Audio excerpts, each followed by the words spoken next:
Hi, it's Dwyer, GamblersAdvisory.com. Here to talk about Manny Pacquiao against Joshua Clottey.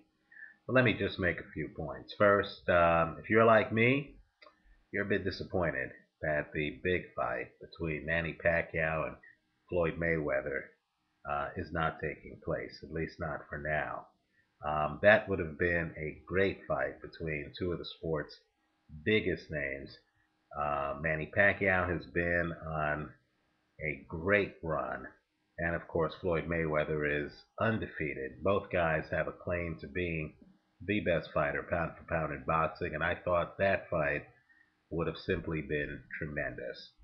This fight, Manny Pacquiao against Joshua Clottey, is also a pretty good match. Not quite the fight of Manny Pacquiao against Floyd, but still a pretty tough match. Joshua Clottey is a former champion. Joshua Clottey is a legitimate threat. Clottey beat Diego Corrales. Clottey beat Zab Judah. Many people point to Clottey's win over Zab Judah as evidence that Clottey can handle superior hand speed. Now, before I analyze the fight in the ring, let's talk about the fight economically outside the ring. If you're a boxing promoter, your number one job is not to give us great fights. Your number one job is to get the best deal for your fighter, the most money, especially given the risk involved. I believe that's what Bob Arum did here. It might surprise some folks to learn that Texas Stadium, Jerry Jones's Taj Mahal of a stadium in Dallas, Texas, the Dallas area in Texas, where this fight is going to take place, has a seating capacity for boxing of about 2.5 times the seating capacity for the stadium at the MGM Grand in Las Vegas. Right? Jerry Jones's stadium holds about 45,000 people for boxing. The MGM Grands holds a little bit less than 18,000 people for boxing. Keep in mind, Jones's Stadium is so big that it is twice the size of Madison Square Garden in terms of seating capacity. Now, even though Pacquiao's fight against Floyd Mayweather would probably have grossed, let's say, at least $75 million, you need to ask yourself, which number is bigger? Half of $75 million or all of $45 million? I believe that even though Pacquiao's fight against Joshua Clottey will probably be a smaller fight in terms of total gross, because Pacquiao is going to make the lion's share of the money, because Pacquiao is not splitting the gate and the pay-per-view 50-50 with Clottey, right? Clottey's probably getting a fair amount of money, but nowhere near the 50% that Floyd Mayweather would have gotten. Manny Pacquiao might actually come out ahead. Let me also point out, too, that I believe the record for a boxing match in terms of pay-per-view is 2.4 million views. Manny Pacquiao would have only gotten 50% of that had he fought Floyd Mayweather. Here, all Manny Pacquiao has to do, assuming that he's the only one participating in the pay-per-view revenue, is get greater than 1.2 million buys pay-per-view, and he's almost certain to do that, to get more in pay-per-view revenue than he would by fighting Floyd Mayweather. So juggle the numbers, and I think you'd be surprised to know that the money that Pacquiao is going to make is, if not greater, it's at least very close to what he would have made fighting Floyd Mayweather. And as I'll discuss, I believe that the risk in this fight is far less for Manny Pacquiao. Let's talk about the fight.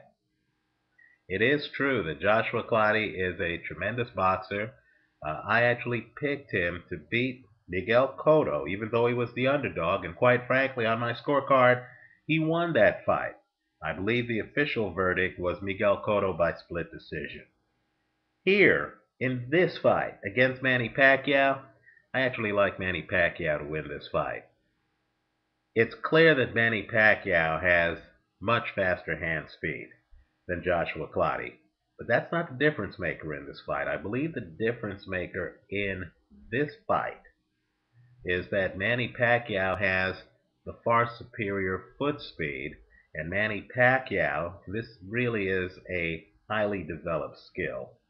Manny Pacquiao only has to plant for a split second before throwing a quick punch with leverage and power. If he were a basketball player, he would be the guy on the court who can literally, off the dribble, just stop and pop. Get the shot off accurately. Now, Joshua Clottey, let's remember, styles make fights. Joshua Clottey is an excellent inside fighter, right? Many people thought he beat Carlos Baldomir. He got disqualified late in that fight because of a headbutt, but he was on the verge of taking Baldomir's title when he was a young fighter. He took on Diego Corrales, fought Corrales up close, and knocked Corrales down in the 9th round, knocked Corrales down in the 10th round, looked dominant. I encourage everyone to take a look at Clottey against Zab Judah. It is true, Judah has blinding hand speed. But unfortunately for Judah, he fought the wrong fight. Had he fought the fight differently, he would have had a chance. Unfortunately for Judah, he came at Clottey, came in close, stayed in close, and Clottey was able to deconstruct him, take him apart. Clottey is a counterpuncher, and if you stand right in front of Joshua Clottey, Clottey is going to be hard to hit because he keeps his hands up, kind of like Marlon Starling used to, kind of like Winky Wright does. He blocks most of the shots with his forearm, and then he's a devastating counterpuncher. If you look at the Miguel Cotto fight, you're going to see that often the two guys are just standing in close quarters, and then about halfway through that fight, Cotto starts to back away to create distance between himself and Joshua Clottey. I don't think Manny Pacquiao is going to wait that long. I think Pacquiao comes in. Pacquiao could make this fight lopsided. All Pacquiao has to do, in my opinion, is to do what he normally does, use the entire ring, force Clottey to fight on the move. I believe Clottey is going to have a very hard time setting his feet if he's moving and then getting off the kind of shots that could hurt Manny. Might surprise some people to learn that Clottey's knockout ratio is only 51%.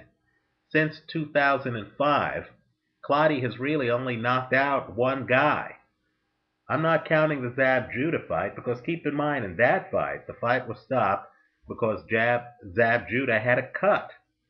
In terms of straight knockouts, Clottey only has one knockout since 2005. He doesn't have drop-dead one-punch power. I believe Pacquiao hits as hard as Clottey. The difference between the two is Clottey is methodical and has to set his feet to get the punch off, kind of like Dimitri Salida, whereas Pacquiao could literally, on the move, and keep in mind, blinding hand speed, in and out, great movement, great angles. All Pacquiao has to do is just dart in, and Pacquiao can get off, if he wants, one or two power shots or 4, 5, and 6 quick punches. I'm expecting Manny Pacquiao to put on a boxing exhibition here. I believe this might be Pacquiao's last fight because he wants to run for office in the Philippines, and I have a hard time imagining that he can announce a candidacy and do that while still maintaining a boxing career. Let me also say, too, that Manny Pacquiao has more than enough money. Were he to win that political campaign in the Philippines, I have a hard time believing he would give up political office to get back in the ring. So enjoy this fight while it lasts. I like Manny Pacquiao over Joshua Clottey. Let me know what you think. And as I always say, if I'm wrong, punish me in the ratings here on YouTube. But if I'm right, give me 5 stars. Thanks for watching.